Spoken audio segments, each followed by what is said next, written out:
Olá, bem-vindo ao Mercado Ético.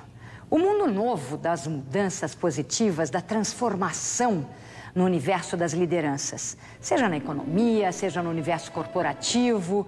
Aqui, aquilo que é de fato novo e relevante está presente para compartilharmos com você. Hoje nós temos um entrevistado muito especial. Oscar Motobura, fundador, líder do grupo Amana Key, um centro de referência mundial em inovações radicais nos processos de gestão. Oscar, bem-vindo ao Mercado Ético. Você sabe que outro dia, num conselho só de presidentes, inclusive a respeito do próprio programa Mercado Ético, um desses CEOs perguntou assim: mas gente, como assim mercado ético? Você não está semeando no cimento? Existe mercado ético? Isso não combina. Ora, o que você me diz disso, hein, Oscar?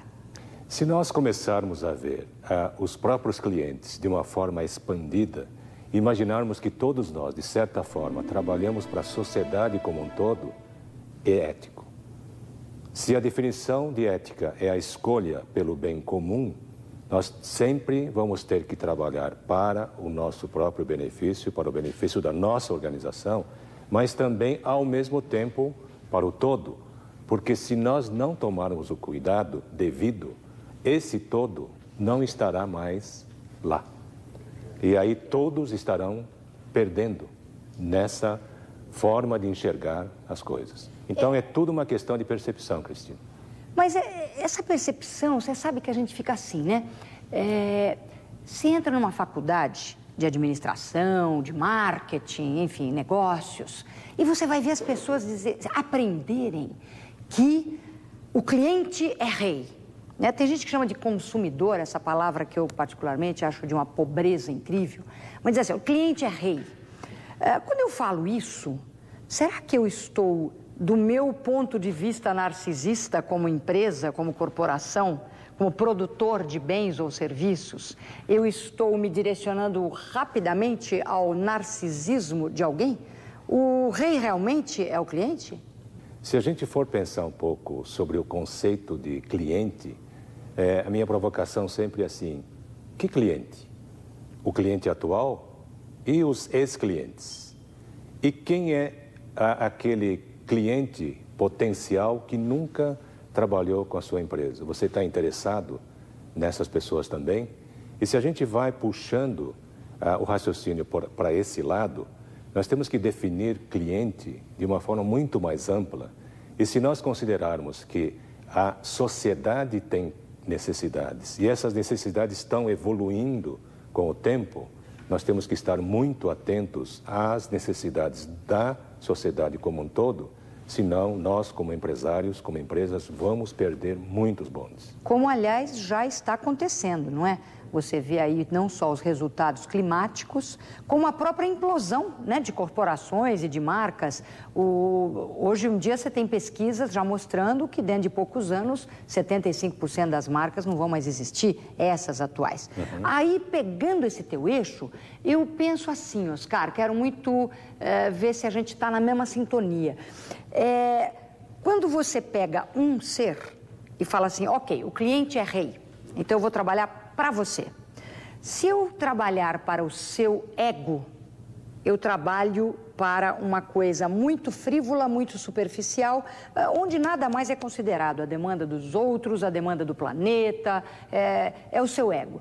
Se eu procurar olhar de repente para um só, mas eu olhar para as demandas do seu ser, para as demandas da sua alma, se eu prestar serviços para a sua alma, eu estarei desta forma, incluindo o todo?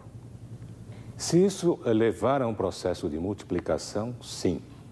Mas se nós olharmos o todo, o tempo todo, primeiro que a gente vai enxergar que existe uma interconexão total entre todos os seres vivos. E essa percepção é que talvez mude completamente a minha decisão de abrir uma empresa ou de reinventar a empresa na qual eu estou.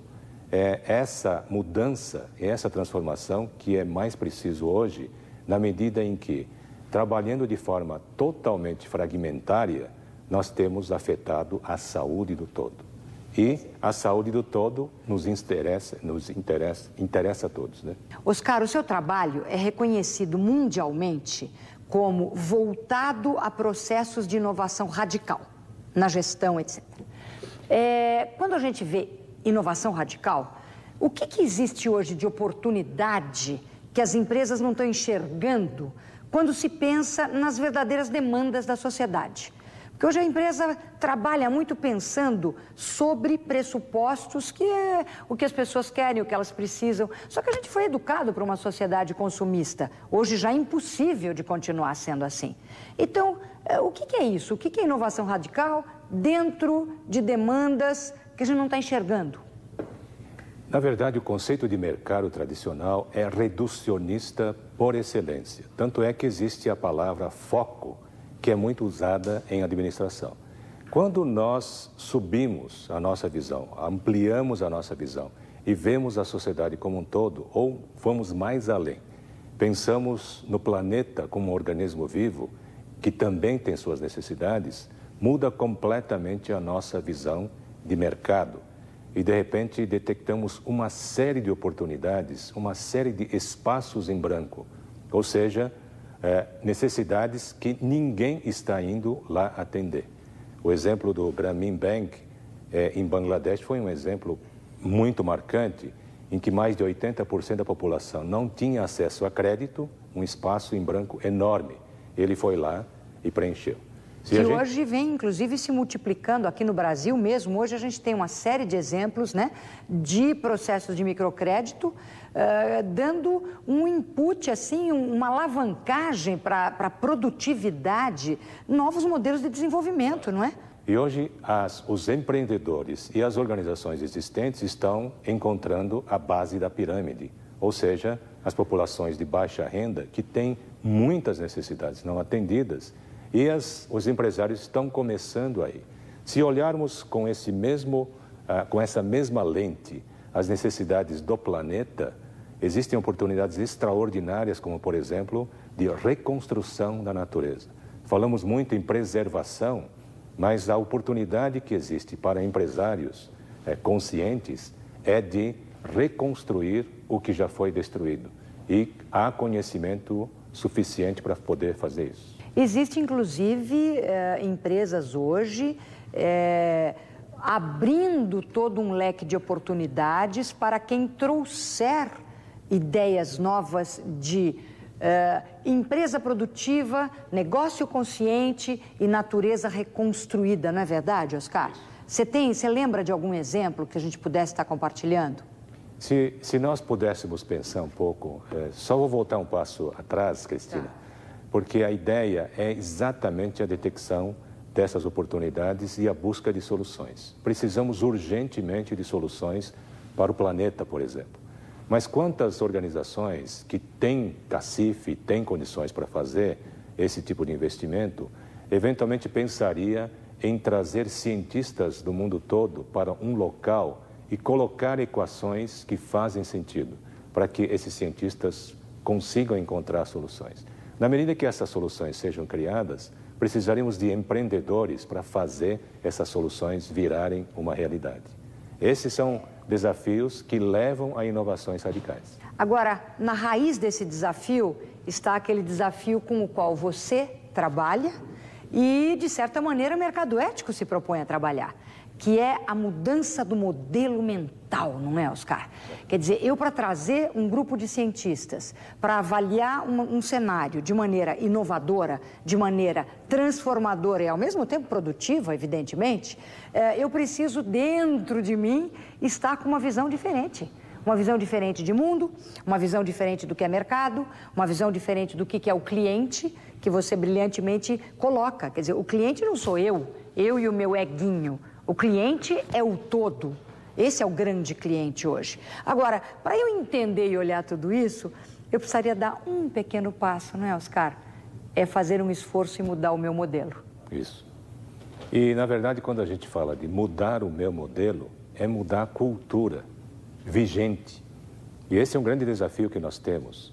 E esse papel, inclusive, dos governos, das comunidades de negócios, de promover uma verdadeira mudança cultural, assim, nesse sentido mais amplo. E é exatamente essa mudança cultural que vai gerar decisões e empreendimentos diferentes. É aí que nós estaremos fazendo com que todo esse conceito de mercado ético se torne uma realidade. Oscar, um minuto só. Como é que um empresário se torna consciente? Primeiro que existem empresários conscientes. Conscientes do quê? Conscientes dessa realidade dentro da qual nós vivemos. Conscientes dessas conexões todas que existem e que nós temos que honrar. Conscientes dos perigos que o planeta está vivendo. Então, consciência nesse sentido exige até uma mudança de referencial. E um dos referenciais mais poderosos que nós temos para que essa consciência se eleve instantaneamente é a gente pensar nos nossos filhos. Porque no momento em que nós pensamos no futuro, pensamos no futuro das próximas gerações, pensamos no futuro dos nossos filhos, é como que automaticamente a nossa consciência se eleve. É isso que nós temos que estender para a sociedade como um todo. E para a gestão, não é? Porque essa separação entre o gestor e o ser humano capaz de sentimento, essa separação levou o planeta ao colapso. Daqui a pouquinho, muito mais com Oscar Motomura.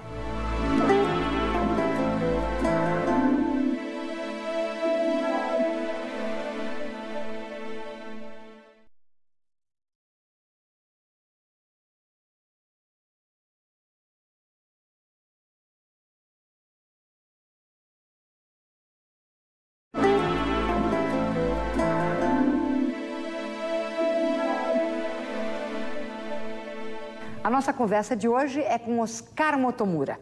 Oscar, você vinha falando sobre a mudança de modelo mental, sobre essa necessidade de reinventar a vida, de reinventar a história, na verdade. E aí você falou dos filhos, que a gente, quando pensa nos próprios filhos, então aquelas armaduras todas vão por terra e começamos a nos permitir sentir. E o sentimento, na verdade, é a base da ética, né, Oscar? Aí eu penso no jovem. Hoje você vê muitos jovens que já não aceitam o modelo vigente, cá entre nós, felizmente, porque eles não são soldadinhos do nada, e eles estão perdidos, eles não sabem o que fazer. No entanto, talvez eles ignorem uma realidade. Eles são aqueles que trazem nas suas mãos, nos seus corações, nas suas mentes, essa reconstrução. A reconstrução da natureza, da história, da política, que eu cada vez mais também entendo como a biopolítica. Como é que a gente faz, Oscar, para trazer esta juventude para um protagonismo, para um resgate da autoestima? A primeira coisa, Cristina, para a gente levar em conta é de que quando somos jovens, somos muito idealistas. Idealismo significa exatamente o conceito da ética, porque é a busca da perfeição para todos. E hoje, talvez as nossas gerações olhem esse idealismo com um certo cinismo. É isso que mostra um certo contraste entre a realidade que existe e a realidade que os jovens querem buscar. E nós, adultos, nossa geração precisa abrir espaço para isso. E nós temos que trabalhar através de programas como o Mercado Ético, de que existem muitas pessoas fazendo coisas boas para o todo. Esse é o maior estímulo que nós podemos dar para os jovens, que se a gente não tomar cuidado, tornarão-se cínicos, como muitos que estão aí fora nesse sistema doente. E, mais uma vez, aqui é a busca da perfeição. Existe uma rejeição à perfeição, como se fosse algo absolutamente inatingível e inocente. Você usou uma palavra perfeita. Você falou desse sistema doente. Você pode imaginar algo mais doente do que eu ter vergonha de sentir? Vergonha de ter compaixão? Vergonha de dizer que na minha posição como líder, como gestor, a coisa mais importante que eu preciso fazer é amar, servir e pensar em todos? Você quer coisa mais doente, Oscar, do que essa dicotomia entre o gestor que não pensa, não sente, só embolsa, né? E o ser humano que chega em casa, abraça a família e tem pena de tudo que está acontecendo, quer dizer, reintegrar isso é o mínimo que a gente pode fazer para que os jovens tenham um cenário de protagonismo, não é? Com certeza. E esse contexto é que talvez seja o contexto ideal. Agora, a gente olha a realidade, talvez não seja exatamente o que a gente está vendo.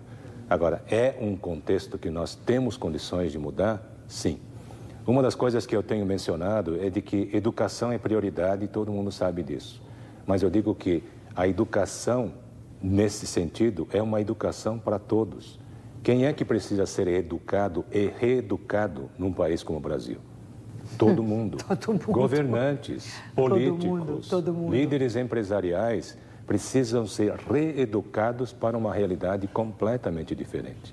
Isso significa, inclusive, mudança cultural. Com certeza, e o estímulo também para que os jovens abracem a causa política. Porque como ficou muito vergonhoso ser político nesse país, então nenhum jovem quer ser político. E aí, de novo, é uma questão esquizofrênica. Quer dizer, o absurdo não está em abraçar a causa pública, que é da maior nobreza, o absurdo está em copiar ou em seguir ou em aderir ao modelo vigente.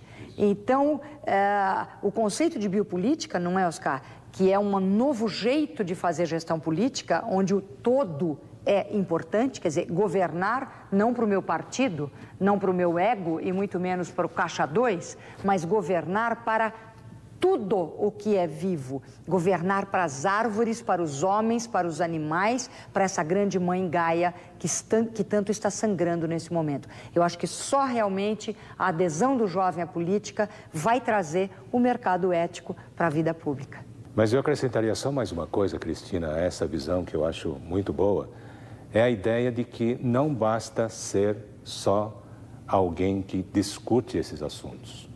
E é impressionante como a gente vai ver muitas pessoas que conversam muito bem sobre esses assuntos, fazem diagnósticos perfeitos.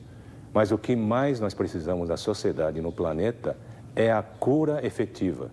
Isso significa fazer acontecer, ser o protagonista, não dos diagnósticos, mas da ação corajosa, sem esses problemas de não conseguir entrar, não conseguir lidar com as emoções, mas eu iria também um pouco mais além de não ter vergonha de buscar a perfeição.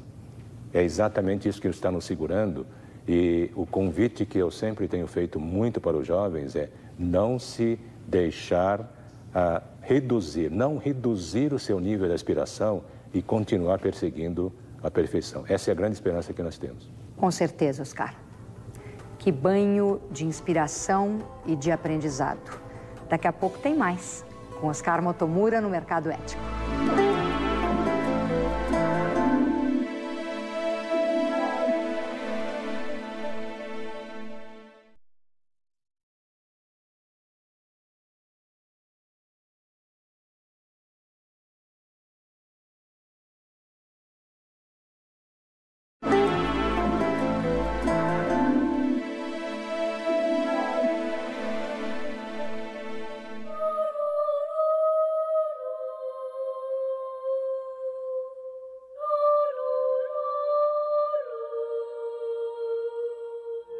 A humanidade é parte de um vasto universo em evolução. A Terra, nosso lar, está viva, com uma comunidade de vida única. Mas as bases da segurança global estão ameaçadas. Essas tendências são perigosas, mas não inevitáveis. Estamos, na verdade, diante de um momento crítico na história da Terra. Devemos decidir viver com um sentido de responsabilidade universal, identificando-nos com toda a comunidade terrestre, bem como com nossa comunidade local. A Carta da Terra. Você tem vergonha de se emocionar com a Carta da Terra? Você tem vergonha de tentar viver a Carta da Terra? Ou você acredita que é exatamente esse o papel de um líder? Oscar, o que é viver no dia a dia a Carta da Terra? um tema para gente de coragem? A primeira coisa, Cristina, é a busca da perfeição. Porque imagine assegurar uma vida digna para mais de 6 bilhões de pessoas e todos os seres vivos do planeta. Existe idealismo maior do que isso? É isso que a Carta da Terra representa. São 4 eixos, é respeito a todas as formas de vida, integridade ecológica, justiça econômica e social. Todos interligados, né? E paz, ausência de guerras. Essa é a compreensão mais profunda da Carta da Terra, de que essas 4 coisas, esses 4 eixos, estão absolutamente interligados. É só pensar um pouco e ver se existe uma conexão entre justiça econômica e social e paz. Você veja, a gente fala de paz, mas o mundo corporativo usa só vocabulários de guerra. São táticas, ações de guerrilha, o target, o alvo. Quer dizer, o tempo todo, o ambiente corporativo é um ambiente onde a inspiração é a guerra, onde se confundiu competir com matar o outro para que eu possa viver. Quer dizer, essa visão esquizofrênica do próprio ambiente interno impede bastante hoje o executivo, o CEO, de viver o chamado conceito de paz, não é? Você não acha que isso tem que começar já com a mudança de vocabulário? Sim, eu acho que a mudança de vocabulário vai ser consequência, Cristina, porque, mais uma vez, estamos falando de mudança cultural. Mas no momento em que nós trazemos a visão que a Carta da Terra promove para dentro do objetivo que nós, como empresa, precisamos buscar, daí vai decorrer tudo. Porque isso vai mexer com a cultura da organização, vai mexer com a cultura do setor, vai mexer com o vocabulário. E é aí que nós estaremos caminhando na direção dessa grande mudança cultural na busca da perfeição. Eu fico muito emocionada com a naturalidade com que você se refere à busca da perfeição. Porque se nós não introjetarmos essa busca todos os dias na nossa vida, afinal, para que servimos nós, não é verdade? Eu tenho provocado as pessoas que questionam essa visão da perfeição como algo a perseguir. E aí eu tenho uma forma de provocar dizendo assim, bom, isso é 100. Qual é o seu número? Qual é a resposta que eu recebo? De volta? Silêncio, Cristina. Porque você acha que a pessoa vai dizer que o meu número é 62,3? Não vai fazer isso. É uma bela pergunta. E o seu número? Qual é o seu número? Você imagina que perfeição é perfeccionismo? Você acha que perfeição é ganhar mais dinheiro no fim do mês? Buscar mais bônus no fim do ano? Apenas isso? Essa é a sua perfeição? Ou você, nesse momento, está refletindo um pouco sobre a sua responsabilidade como líder dentro dos conceitos, por exemplo, da Carta da Terra? Olá, Cristina. Desafios do Consumo é o livro dica de hoje. Esse livro também poderia se chamar Como Enxergar os Efeitos Perversos do Consumo. O livro acabou de ser lançado pela editora Vozes. É uma coletânea riquíssima de artigos dos mais importantes especialistas da atualidade que fazem críticas reveladoras e conscientes sobre os resultados do consumismo obsessivo, de como o bem-estar das pessoas tem sido ameaçado por falta de informação relevante nas campanhas de publicidade e nas embalagens. A obra foi organizada por 3 professores, Ladislau Dalba, Hélio Silva e Ricardo Mendes Júnior. O capítulo que o Dalba escreveu, Consumo Inteligente, é uma preciosidade. Tem também artigos de Hazel Henderson, da Juliette Shore, tem até um artigo meu falando do futuro além das marcas. Você que está ligado com as novas visões sobre o tema do consumo, não pode perder esse livro. Desafios do Consumo, vale a pena. Palavra de Rosa Alegria. Valeu, Rosa Alegria! E na próxima semana tem mais Mercado Ético para você. Até lá!